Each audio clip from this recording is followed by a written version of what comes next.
See, Till, what's your gravel bike that you're riding right now? What's your steed of choice? I'm riding a Bulls gravel bike. It's a full carbon bike. Yeah, nice. It's really cool. It's really light and it's really fast.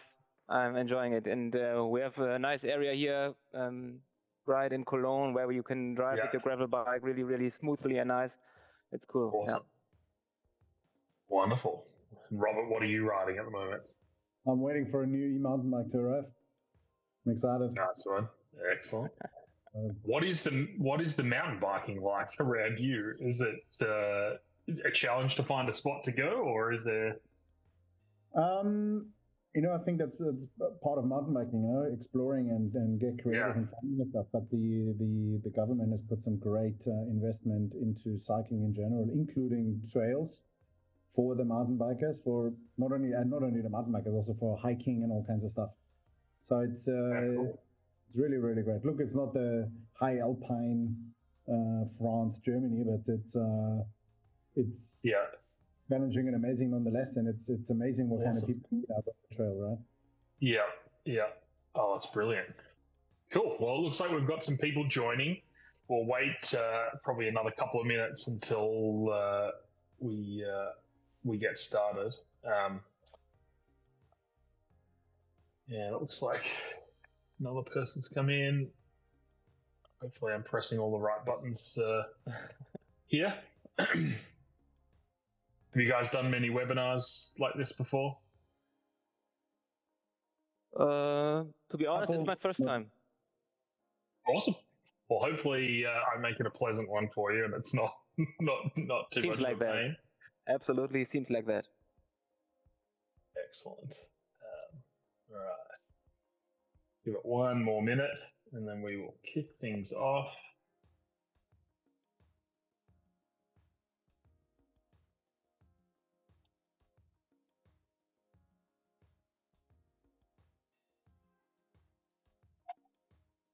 We'll make sure I've got a feed of questions and when they come up, you might see me look off to a different screen, but I will hopefully catch them over there. Okie doke. Well, we'll get started here, guys. But first, just want to say a big thank you to both of you for taking the time. I know it's late in the day or extra late in the evening, Robert, for you. So thank you very much for joining. We really, really appreciate it. We've got a great audience here. Over 200 people signed up to the webinar, which is awesome, and from a ton of different retailers and brands in various different industries, everything from pet and homewares to cycling to outdoors, running. It's a really, really mixed audience, which is great. Sharing those ideas across the different industries is probably going to be the thing that helps us keep retail healthy. In terms of sort of starting steps, I'd love if each of you guys could just introduce yourselves. Robert, if you want to perhaps start first and introduce yourself to the audience and let us know who you are and how you got here. Yeah, my name is Robert. I work for Wolfi's in Dubai. We are a retail import-export company in the bicycle space and been in the UAE since 2002, myself since 2007. So been over the years developing from a retailer more and more into a wholesale company at the same time, looking after other markets and other clients. I think hence the subject with the sales enablements around retail is a really good subject for us. We started with Miyagi. That's how we ended up here. Yes. Knowing Simon, we love learning, we love developing people, and we look forward to this conversation. Thanks for joining. Awesome. Thanks, Robert. And Till? Yeah, thank you, Simon. It's a pleasure. My name is Till. I'm the marketing manager of a bike manufacturer called Easy. We are located in Germany. I'm sitting in Cologne. I already mentioned to Simon that it's raining the whole day, so it's perfect for me to join this webinar and this conversation. Yeah, as mentioned, we are a bike manufacturer. We are a company that provides or produces 20-inch bikes, so small wheels on the bike. We call it compact bike.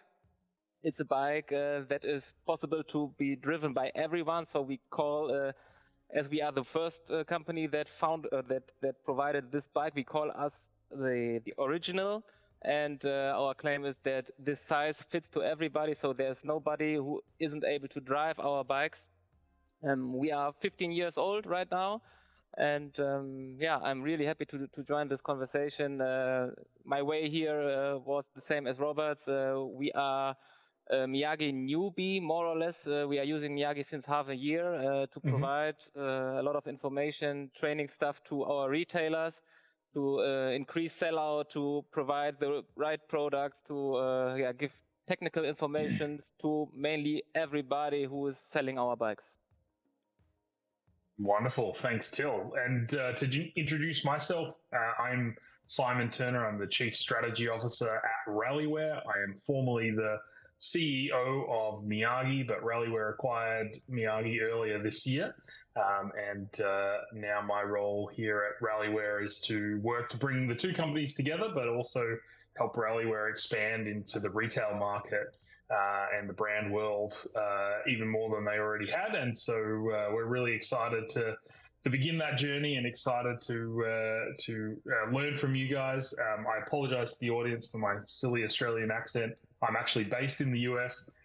If you need any translations, just comment in the chat section, and I'll try to translate my silly accent. And the same goes for Robert, for you, and for you, Till, too. So we'll get started here, and the topic of the webinar is really around the stock issues that have sort of plagued retail, particularly specialty retail, over the last sort of 3 years, and where it's sort of culminating now is around overstock. And what we're hearing a lot of is retailers and brands having to work together to manage the overstock problems, where perhaps too much was ordered because demand was very, very high, and then demand in certain areas has tempered following the pandemic, and there's been supply chain issues. So 2 seasons have turned up at once for a lot of people, that sort of stuff. At first it was not enough. Now in certain areas it's too much. And I would love to hear from both of you as sort of how you're seeing the stock issues play out across, both as a retailer, Robert, and as a brand, Till, as well. What are you sort of seeing out there? I can maybe start from here. Yeah, absolutely. Look, there's certainly a surplus of inventory in some SKUs, but it's very important to always work with the data, work with your team, and let's say don't do like an ostrich and just look away and put your head in the sand. You got to identify what the issues is. You got to know your market. You got to know your clients. You got to spend time on the floor. You got to hear what people say. You got to speak to your teams, and you got to help work through things together. I think we as a business have done well in a lot of categories. We're lucky we're not like a clothing manufacturer, and where suddenly a certain dress goes out of style and overnight it doesn't sell. We cater from the child segment to all the way to the from the juvenile segment all the way to the adults, from low end to high end. And I think there's the weather guarantee is good, so we got good weather. It is warm, so you've got maybe seasonality similar to what you see in Europe, but at the end of the day, it's making sure the team is informed. They know what we've got. It's working with the data. It's not keeping any secrets. It's being transparent within the company, and then the entire team on resolving whatever requires resolving.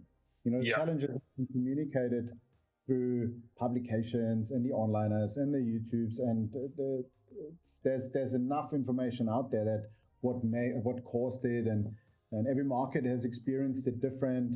Northern hemisphere, southern hemisphere, Asian markets, European markets. Everybody has different issues in some shape or form, but I think is the trust in team and the knowledge that we got. And I think our season's kicking off now, so we're very excited about what's ahead. We've got lots planned. Awesome.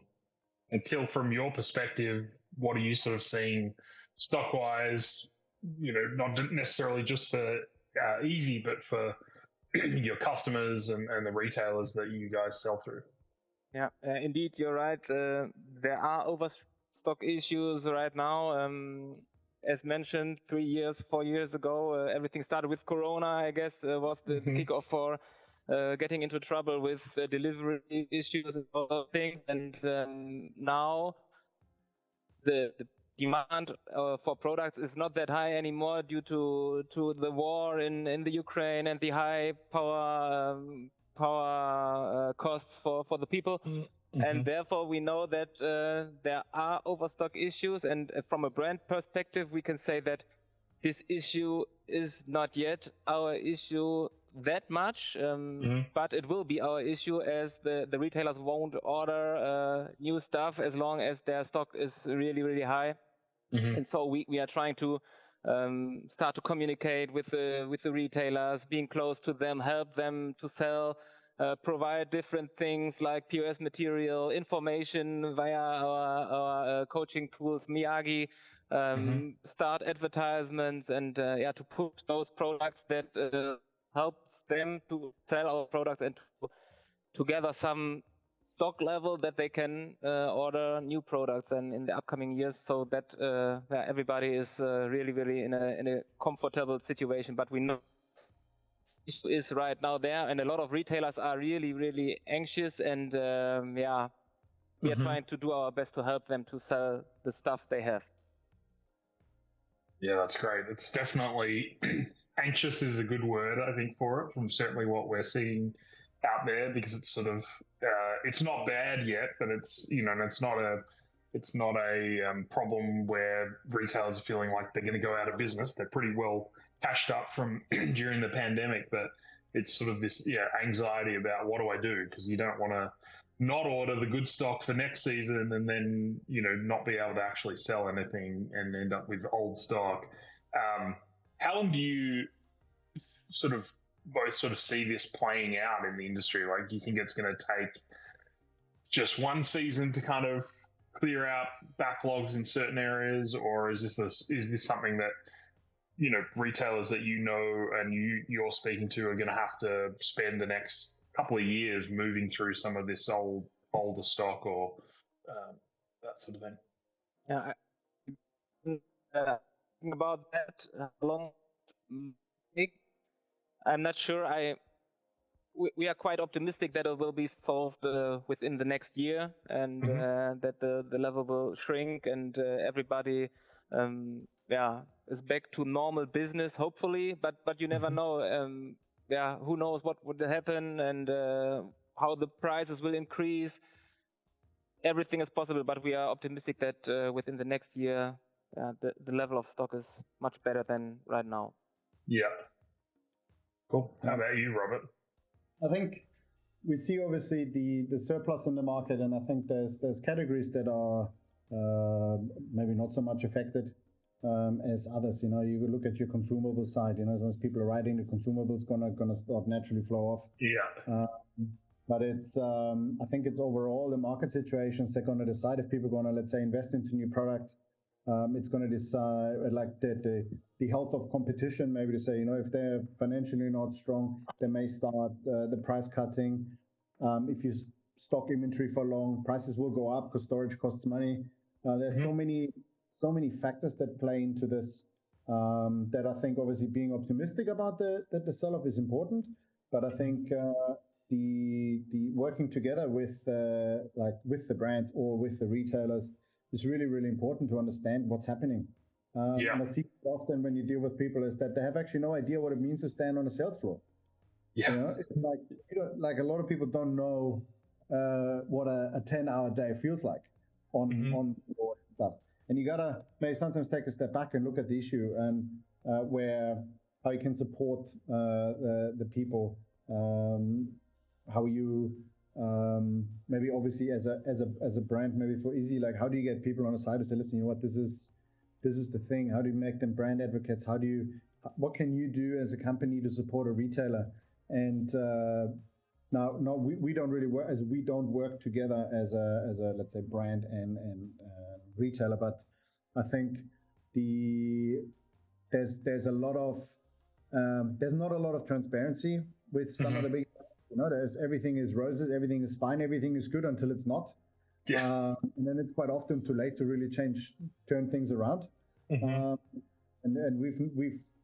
we're luckily in a position that we're quite knowledgeable in the market and quite well connected. And I do speak a lot to my suppliers, and I do ask them very direct questions as to like, well, hey, what's happening? What's happening all over the world, and got friends in manufacturing and so on. And I get a lot of information from everywhere, and you could feel that people are nervous and stuff. But I think as long as they're optimistic and they trust in their own abilities, I think that there's absolutely got every reason to be optimistic and get ahead of it. Yeah, absolutely.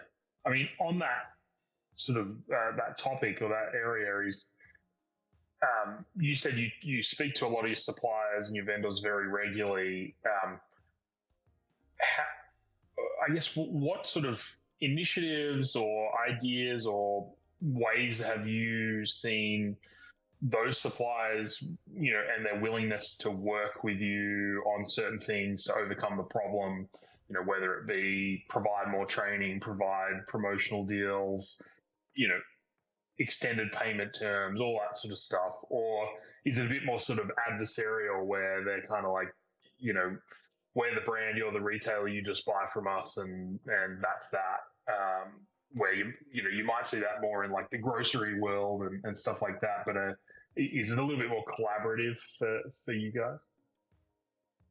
From I think for us, I always say it's, as you said, it's the grocery. I always use the health industry as maybe a good one, right? So we're in a hobby industry. People like what we do. They like to cycle. It's maybe a switch off. It's different. It's something they want to do, don't have to do, and this definitely changes as well the conversation within that we have with the suppliers. Obviously, I think a lot of the brands, comparing our market, if you look at Germany, they got there's big retailers. There's a lot of inventory in warehouses that is collecting dust, and I think they got much bigger fish to fry over there than maybe in our territories.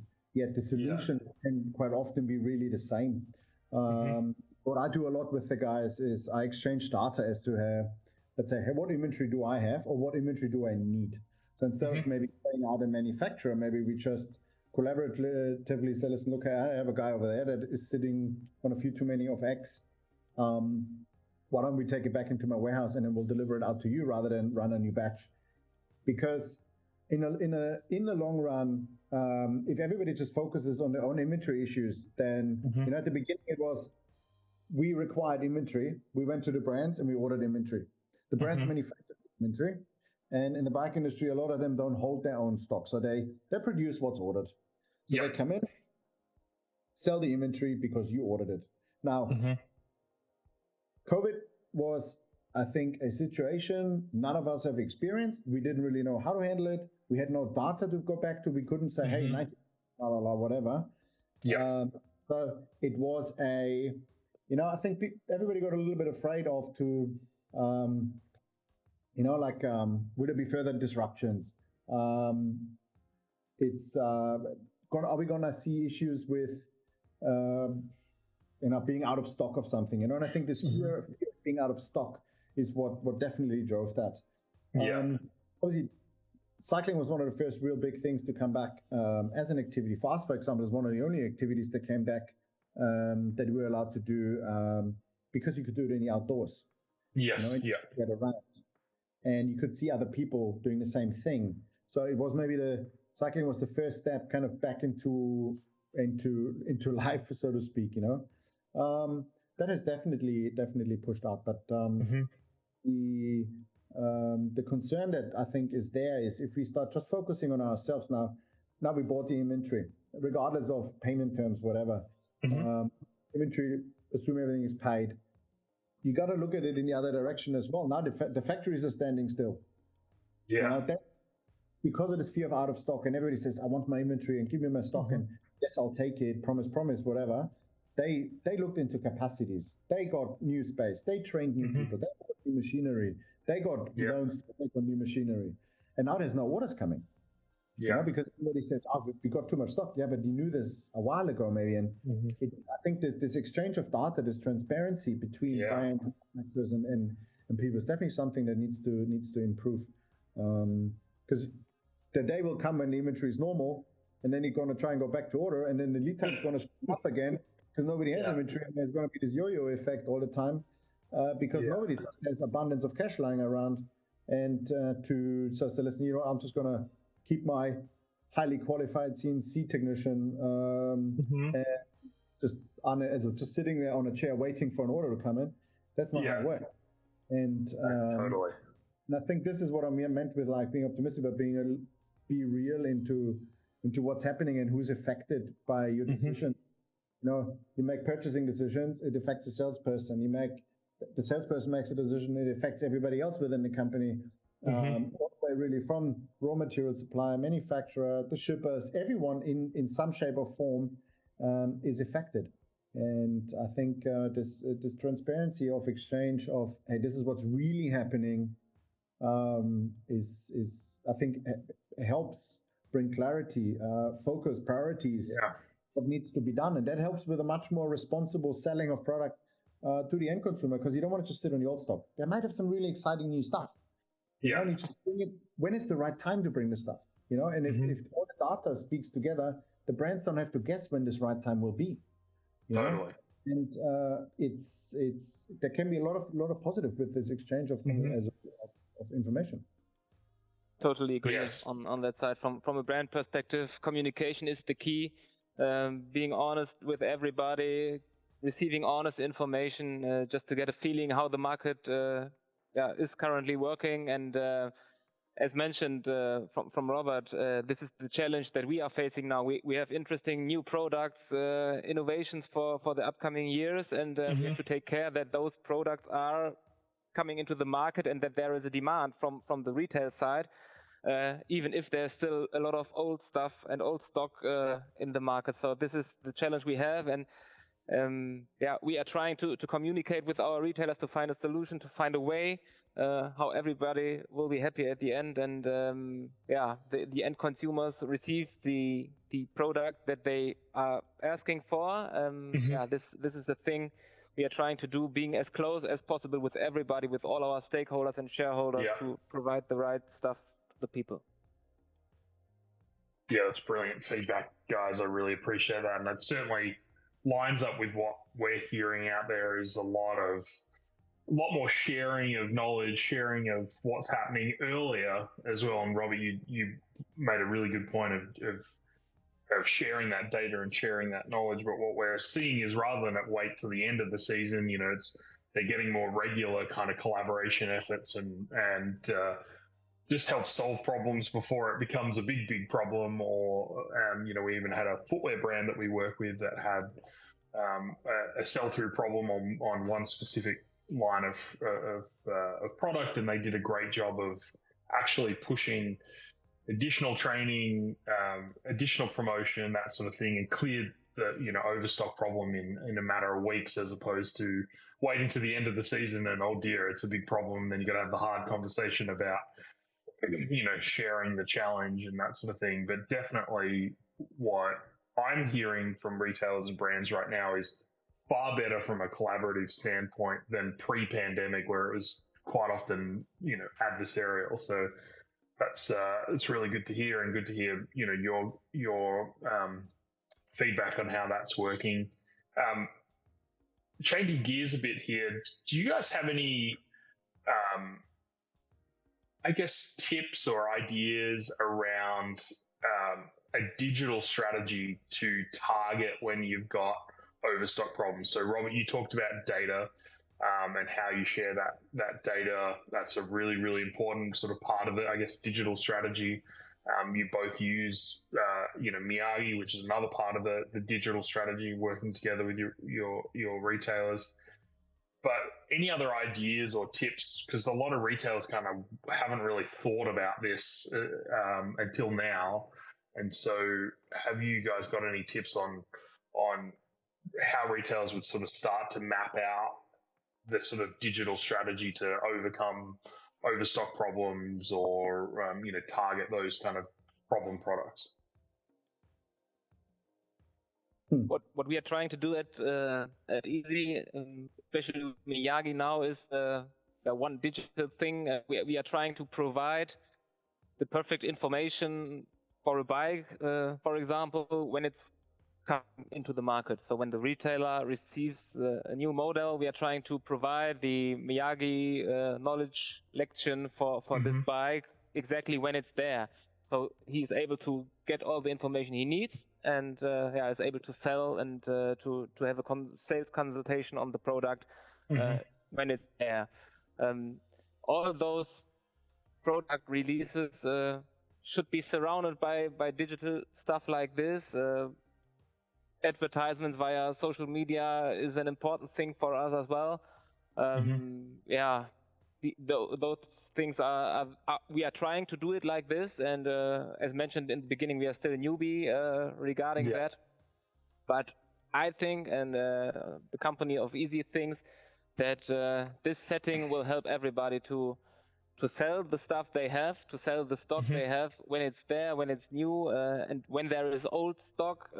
It's also possible to start with advertisements via digital, social media, via Miyagi, to help them to sell the product again. And what we have to keep in mind, and this is really something important for us, we are not just digital out there. Our main purpose is as well to be in the stores and to be beside the people in the store, to be to visit those stores, to know what's going on there, how do they feel. It's again a communication thing, as Robert mentioned. So this is it has to be the mixture of digital and personal, helpful things to increase the sellout again. Absolutely. I think you gotta, when it comes to digital strategy, I think there's a lot of shops out there that are not equipped to do any of that. They don't have the know-how regardless, And I think that's where it already starts. It's just like digital strategy. What's digital? What are the options? What can they do? What can't they do? I think they should start with understanding what is the real problem. What do they be sitting on? What's the one thing that product that really hurts because they bought it look, we for example, we buy things in different exchange rates. So what did you buy when the exchange rate was high and the value has dropped 20% because of euro, dollar, oil price up, down, whatever. Yeah. So that's one. You got to learn how to target and identify your audience. Who's your customer? Yeah, and who do you want to sell to? Is that aligned?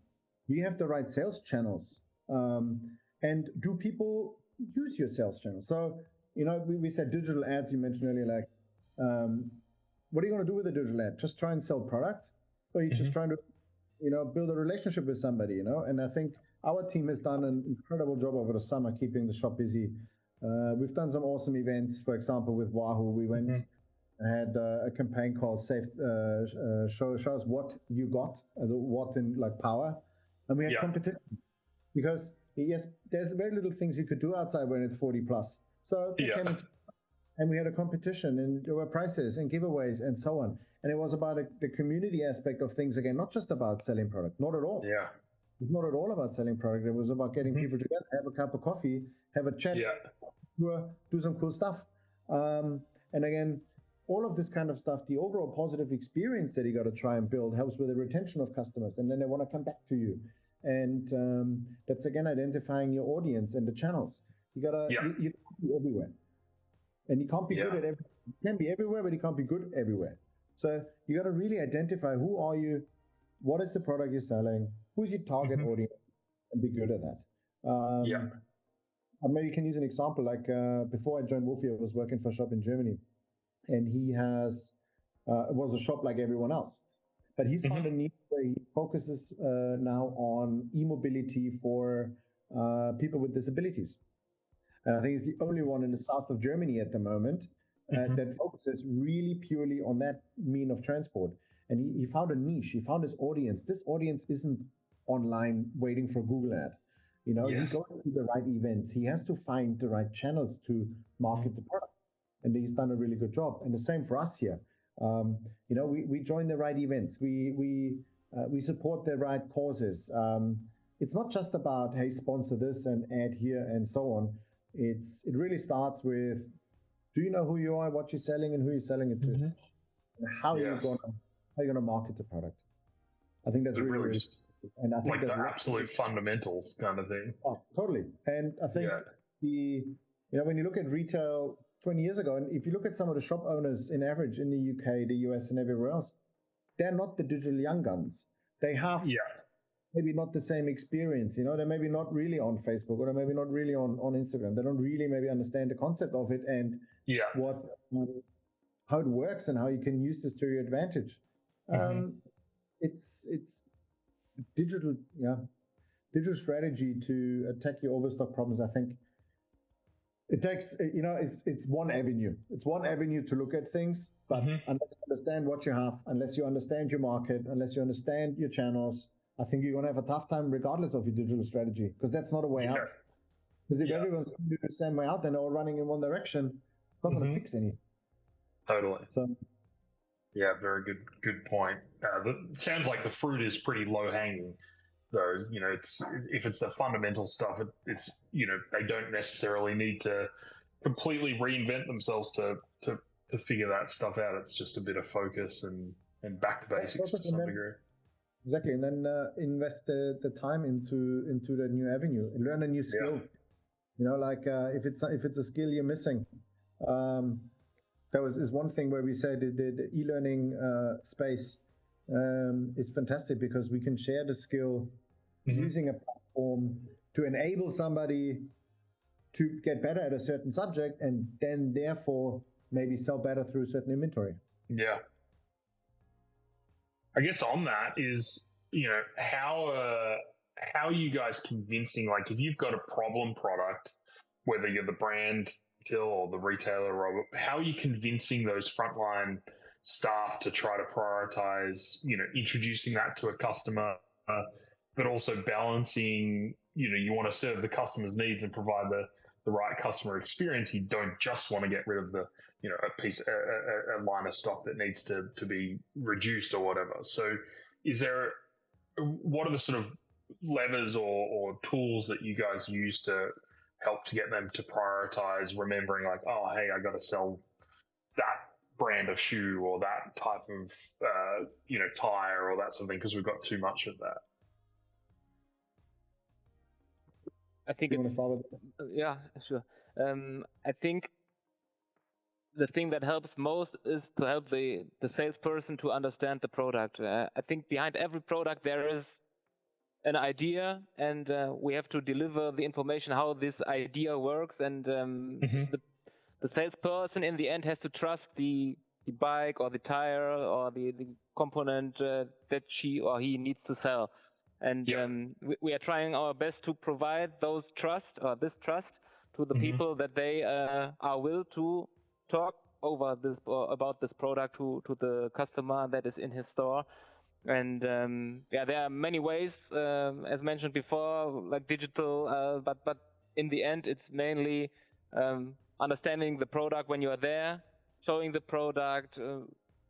With a bike it's easy, just ride it and understand it and like it and love it, and then it helps to sell the product in the end for the salesperson which is on site. Totally. I think again, clarity as to like why is it important to move a certain product? You know, is it one of those things that ties up a lot of cash that avoid bringing in newer products? It can be things like a space issue, right? It can be simple things, but I think as a retailer, we preach responsible selling to our guys. We don't want a customer feel like we're trying to shove a product down their throat because that's a product we're going to sell right then and there. Yeah. So we always make sure we got selections, and obviously the product is part of a selection because we made the selection at some stage that we think this is a good product. And over the years, I think the most important thing is to understand the product, understand not only its features, but also the benefits. Why would a customer want to buy this? And then once you engage in the right conversation with the customer, you'll identify the customer who that product is for.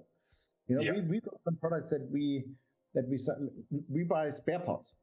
We don't know who the spare parts are for, because sometimes it's a frame part that may never break, but we need it for customer service. Yeah. And understanding the product and understanding what could go wrong really identifies, maybe looking as well at weak spots. We communicate back to the brands, and there's so much responsibility again to the consumer. The consumer wants to trust you, and you want the consumer to come back. Yeah. But it's you don't want to screw that up. And again, there can be a product that might be really the wrong product. You could have really screwed it up, bought the wrong size. You bought a lot of bikes for people that are over 2 meters tall, and there's not a single person in the country that's 2 meters tall. That's a problem. And or you pushed in the order process one too many zeros, and for some reason it wasn't picked up in the vetting process. In all this heckmeck, or the brands did a mistake and double delivered, and it can be so many things. And I think it's important to also say, listen, here, maybe admit there's a screw up. How do we solve this combined as a team? And this is again information, admitting, understanding a product, set a goal and see how do we find the right consumer for this product. That's where maybe the digital strategy works, that you find the right consumer for that product, because you can retarget them differently. As I said, people over 2 meters, for example, how do you find people that are over 2 meters tall? And how do you then target them with these bikes? There are ways of selling the product responsibly. But again, it goes back to share information and stay responsible. Cool. Thank you for that feedback, guys. That was really, really good. I'm going to ask the audience if anyone's got any questions that they want to throw in, just to use the Q&A section and throw it in. And while people perhaps come up with some of their questions, we can sort of start rounding things out here. My last major question is, to what extent do you guys feel like investment in customer experience helps with destocking, or attacking a problem product, or is it the sort of thing where you invest in it properly to actually prevent the overstock problem? And I'm talking about like the customer experience at the front line. So okay, for us, I think is for a lot of companies it might start with like big budget and advertising and go after people, but I think with us it starts really at the front. As you mentioned, we were a big advocate in learning and making sure the customer gets the right experience to begin with. So when we signed up with Miyagi, and let me lie, 6 years ago, I was so excited about this platform. It was kind of my thing, we were able to provide content, we were able to reward people, we were able for learning. And for us, it's not only that we use this for our internal tools. We got dealers that buy product from us across the entire the Gulf region. So we gotta reach them. They can be sometimes a 2-3 hour flight away. How do we get to them? How do we share the information? There's time differences. There are different days off because of religions and so on. So it was a very instrumental tool for us to invest into. So this was an investment that I think that still today we use. We use it for HR onboarding. We use it to share a policy. You can use it to just do so many things with it. And that is probably over the years has been one of our best investments, to provide excellent customer service, and excellent customer service leads to retention, and retention leads to word of mouth and there's so much more that can be done without having to start discounting. There's so much more that can be done with trying to push the product to the wrong customer, and rather upset a few, but then get the new product to the market and try and salvage it later. And look, I've seen it so many times with brands as well that they go down the route of just price cutting, clearing it, maybe not even for monetary reasons. There's a lot of publicly traded companies out there that say, we're going to sell 200,000 units this quarter. And if they don't hit the units, they don't care where they sell them to. They don't care at what price they sell them. They're just going to try and stick to their statement. And I think that's non-responsible selling that I don't agree with. It hurts so many other people. And it's easy to just walk away from the problem saying, you know what, guys, I got to offer somewhere else, and people leave. And then the new people coming in trying to clean it up, and you're never going to go get on the right path again. And there's some great examples across many different industries and many different consumer products in the market at the moment where it's a really reputable company going bankrupt. Yeah. It's not good. So they got to focus again on what really matters, what made them strong, what do they really believe in, and go back to that. Yeah, absolutely. On the discounting side of things, that's the one question that is to the top of the pile here. At what point, the gist of the question is basically, at what point do you have to make a decision to go down the discounting route after you've tried perhaps the other methods from a collaboration standpoint with your retailers as a brand or with the brands as a retailer? Like, what's the kind of threshold or the tipping point basically for each of you guys to say, hey, we've now got to try to go to the path of last resort, basically, which is discounting to get rid of it? Good question. Especially in Germany, this discount thing is something that we as a brand we don't have any stakes in that, because the only thing we can do is just to recommend a retail price, and then it's up to the retailer to sell the product. For sure, we are interested in stable pricing, and we don't like to see high discounts, but we are not allowed to have any opinion on that. In the end, it's the retailer, and what we are trying to do is to provide as much information, to provide as much help and support to avoid discounting. Yeah, same for us. I think it's we educate our teams around what does it mean to actually give discount. Where does the money come from? What impact does that have on the business? And also try and steer clear from it to begin with. Look, it's the unnecessary evil that at some stage you're going to have incomplete size curves or a product that is a couple years old, and then you get creative. Luckily with the bikes, we can be quite creative because you can, let's say, turn a bike into spare parts and you just sell as derailleur and saddle and maybe build it up at a slightly cheaper or maybe even more expensive spec. You got to understand your stock. I got one example. We bought some inventory from a supplier once on a model that was announced publicly. This is going to be discontinued, and this is the follow model. We decided that the old model was actually better because it had offered 2 more frame sizes, so they went from 5 to 3.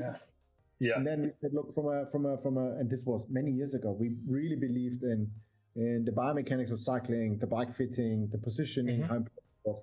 And that bike offered such a great range of adjustment that we bought more of those frames. Hey, what have you got left? So knowing all the inventory, now that you got to maybe start selling it cheaper, but I have a solution to someone's problem that nobody else has. This is understanding your market, your customer. And look, again, there are situations when you have to discount something. You got to discount a product that may have been damaged, scratches. And again, like the longer you maybe stock a product, the more likely it is that it maybe collects a bit of damage, because you move it from one hook to another, from one hook to another, from one store to another, until you find the right client. It happens. You got shrinkage where things get stolen. It's maybe not so much with us because it's an extremely safe place where we're at. But it's we got to look with in the e-bike segments. You got to look at battery health. Batteries going to deep sleep, they're dead. What are you going to do? Like there's a lot. Totally. So at some stage, you maybe, as I said, you're forced to say, listen, this really has to go now, because if this thing doesn't see a charger anytime soon, it's going to cost us more to replace this than the money you maybe lose. So again, I think it's the situation that dictates it. Do you have cash as a company? Can you afford to hold on to the inventory? It's buyer, food products. Oh, this stuff has to go now. Option one is discounting is donate it, give it to a club, do something with it, But again, it doesn't work with every industry because you can't just donate a bunch of e-bikes. A lot of people are very thankful, but it works with some and not with others. So everybody faces a bit of a dilemma in some shape or form.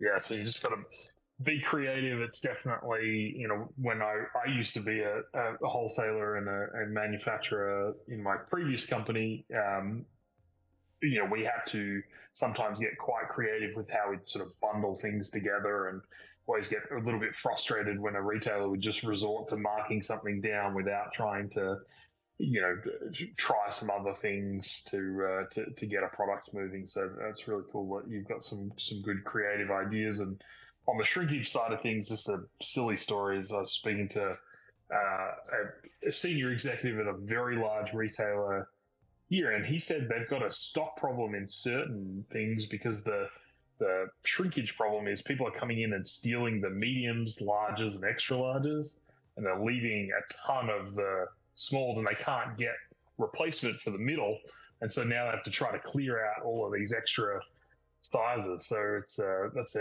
that's probably another area where you got to get really, really creative for sure. But we're coming up on time, guys. But I just want to say again, thank you. I've learned a lot personally, and hopefully the audience has learned a lot here as well. If anyone in the audience wanted to get in touch with you, contact you guys, is LinkedIn the best place to do it, or are you on Twitter? Well, not Twitter anymore. What's it called? X, or any other socials? What's the best ways to get in touch with you? I think LinkedIn is probably an easy way, right? Because we're same way you found out about the conversation is we're never tagged. I think that's probably the easiest. Perfect. Totally agree. Cool. Wonderful, guys. Well, if there's nothing else to add, I will let you get on with your afternoons and evenings. And again, I just want to say a big thank you from myself and from Rallyware and Miyagi that you were able to give us such a large amount of your time and great experience and learnings as well. And look forward to hopefully doing this again soon.